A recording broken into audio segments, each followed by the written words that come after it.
அனைவருக்கும் வணக்கம். இது உங்கள் பிரமிட் IAS அகாடமி வழங்கும் ஏப்ரல் 11 இருந்து ஏப்ரல் 15 வரை உள்ள நடப்பு நிகழ்வுகளில் டாப் 10 நியூஸ்.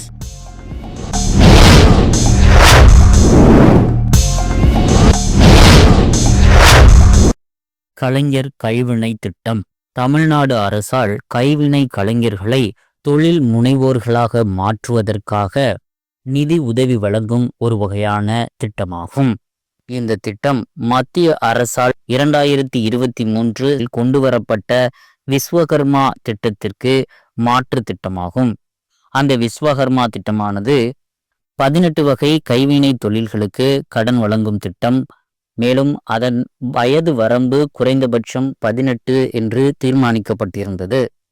18 வயது என்பது உயர்கல்வி பயில்வதை தடுக்கக்கூடும் என்பதால் இந்த கலைஞர் கைவினை திட்டத்தில் குறைந்தபட்ச வயது 35 எனவும், மேலும் 25 வகை கைவினை தொழில்களுக்கு அதிகபட்சம் 3 லட்சம் வரை கடன் உதவி வழங்கும் திட்டமாகும். இதில் 50,000 வரை கடன் பெறுவோருக்கு 25% மானியத்துடன் கடன் உதவி வழங்கப்பட உள்ளது. மேலும் இதில் அந்த குறிப்பிட்ட 25 கைவினை தொழில்களில் குறைந்தபட்சம் 5 ஆண்டு அனுபவம் இருக்க வேண்டும் என்றும் குறிப்பிடப்பட்டுள்ளது. இந்த திட்டமானது டிசம்பர் 10, 2024 அறிவிக்கப்பட்டது. தற்போது ஏப்ரல் 18, 2025 அன்று காஞ்சிபுரத்தில் குன்றத்தூரில் தமிழக முதல்வர் ஸ்டாலின் அவர்களால் துவங்கி வைக்கப்பட உள்ளது, அதாவது நடைமுறைப்படுத்த உள்ளது.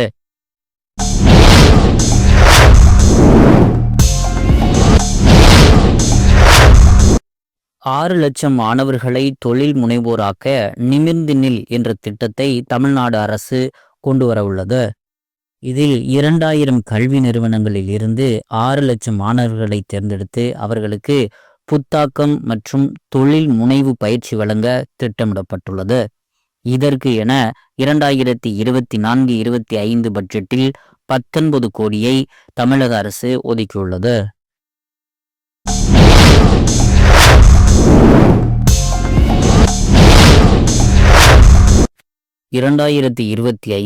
ஏப்ரல் 9 ராமேஸ்வரத்தில் உள்ள Christ the king senior secondary international CBSE பள்ளியில் மார்கரெட் என்ற பெயரில் மனித உருவில் அமைக்கப்பட்ட AI ரோபோட்டிக் ஆசிரியை அறிமுகப்படுத்தப்பட்டது. இந்த ரோபோ ஆசிரியர் 50 மொழிகளில் பேசும் திறன் கொண்டது மற்றும் மாணவர்கள் கேட்கும் கேள்விகளுக்கு பதிலளிக்கிறது. இது தமிழ்நாட்டின் முதல் AI ஆசிரியர் ஆகும். ஏற்கனவே இந்தியாவில் முதல் AI ஆசிரியர் கேரளாவில் திருவனந்தபுரத்தில் உள்ள KTCT என்ற பள்ளியில் 2024 மார்ச் மாதத்தில் அறிமுகப்படுத்தப்பட்டது. அதன் பெயர் ஐரிஸ் என்பதாகும்.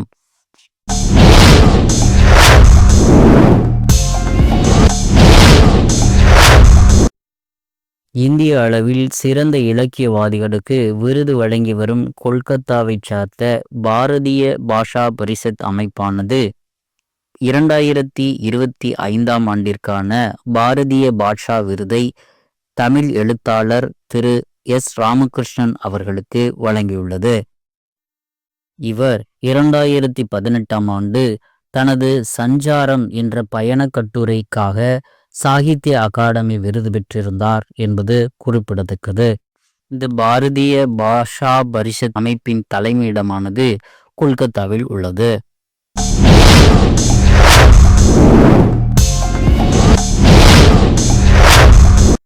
புகழ்பெற்ற பிரிட்டனின் பிரிட்டிஷ் சாண்ட் மாஸ்டர் விருது 2025 இந்தியாவில் ஒடிசா மாநிலத்தில் உள்ள மணல் கலைஞர் திரு சுதர்சன் பட்நாயக் அவர்களுக்கு வழங்கப்பட்டுள்ளது. பிரிட்டனின் பேமவுத் நகரில் சாண்ட் வேர்ல்டு 2025 சர்வதேச மணல் கலை விழா 2025 நடைபெற்றது. அதில் 10 அடி உயரத்தில் கணேசா விநாயகரின் சிலையை மணலில் செய்ததற்காக இவருக்கு இந்த விருது வழங்கப்பட்டுள்ளது. இவர் ஏற்கனவே இந்தியாவின் 4வது உயரிய குடிமக்கள் விருதான பத்மஸ்ரீ விருது 2014 பெற்றுள்ளார்.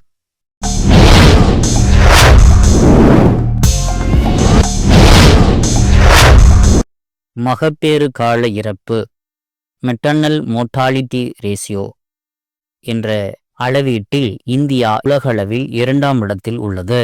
மகப்பேறு கால இறப்பு நிலை என்பது ஒரு நாட்டில் 1,00,000 உயிருள்ள பெண்களில் எத்தனை பெண்கள் மகப்பேறு சம்பந்தமாக இறக்கின்றனர் என்பதை காட்டும் அளவீடாகும். இது தொடர்பான சமீபத்திய அறிக்கையை மகப்பேறு இறப்பு மதிப்பீட்டு குழு maternal mortality estimation inter agency group வெளியிட்டுள்ளது.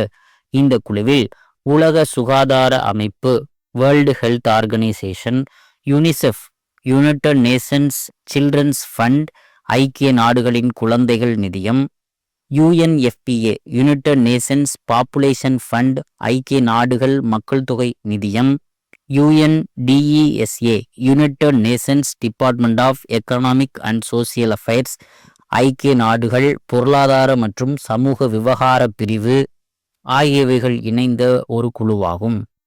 இந்த அறிக்கை 2000 முதல் 2023ஆம் ஆண்டு வரை உள்ள மகப்பேறு கால இறப்பு நிலையை சுட்டிக்காட்டுகிறது.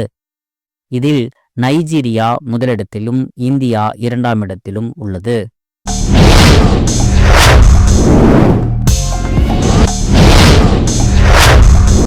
ICC, இன்டர்நேஷனல் கிரிக்கெட் கவுன்சில், சர்வதேச கிரிக்கெட் கவுன்சில் ஆண்கள் கிரிக்கெட் குழுவிற்கு தலைவராக மீண்டும் சௌரவ் கங்குலி அவர்கள் தேர்வு செய்யப்பட்டுள்ளார்.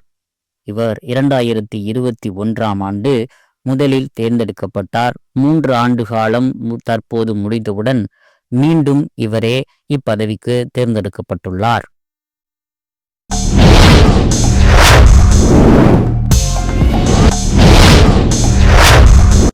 2025ஆம் ஆண்டிற்கான ISSF international shooting sport federation அமைப்பு நடத்தும் உலகக்கோப்பை துப்பாக்கிச் சுடுதல் போட்டியானது அர்ஜென்டினாவின் பியூனஸ் அயர்ஸ் நகரில் நடைபெற்றது. இந்த போட்டியில் இந்தியா சிறப்பான செயல்பாட்டை வெளிப்படுத்தி மொத்தமாக 8 பதக்கங்களை வென்று பதக்கப்பட்டியலில் 2ஆம் இடத்தை பிடித்தது. இதில் 11 பதக்கங்களை பெற்ற சீனா முதலிடம் பிடித்தது. இந்தியாவில் 4 தங்கங்களை சிஃப்ட் கவுர் சர்மா, ருத்ராங்ஷ் பாட்டில், சுருச்சி சிங், விஜய்வீர் சித்து அவர்களும், 2 வெள்ளி பதக்கங்களை ஈசா சிங், ஆர்யா போர்ஸ் அவர்களும், 2 வெண்கல பதக்கங்களை சௌரப் சௌத்ரி, சுருச்சி சிங் கலப்பு பிரிவிலும் செயின் சிங் அவர்களும் பெற்றனர்.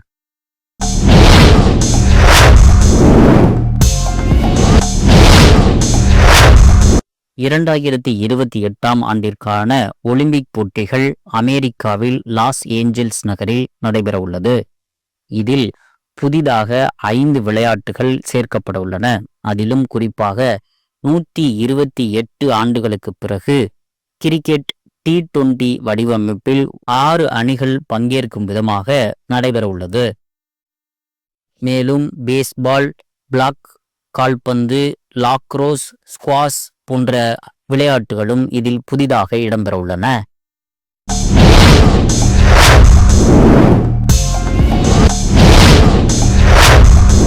உலகின் முதல் 3D அச்சிடப்பட்ட ரயில் நிலையம் ஜப்பானில் கட்டப்பட்டுள்ளது.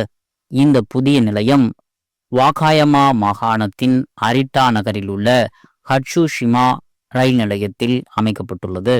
JR வெஸ்ட் என்ற நிறுவனம் இதை வடிவமைத்துள்ளது. இதில் கூரை மற்றும் சுவர்கள் உள்ளிட்ட 4 முக்கிய பாகங்களாக இவைகள் பிரிக்கப்பட்டு பிறகு 3D அச்சிடப்பட்டு பின்னர் கிரேன் மூலம் ஒன்றிணைக்கப்பட்டன. இப்படி 3D அச்சிடும் தொழில்நுட்பத்தை பயன்படுத்துவதால் குறைந்த நேரத்திலும் குறைந்த செலவிலும் கட்டிடங்களை கட்ட முடியும் என்பது குறிப்பிடத்தக்கது. இந்தியாவின் முதல் 3D அச்சிடப்பட்ட தபால் நிலையம் பெங்களூருவில் உள்ளது.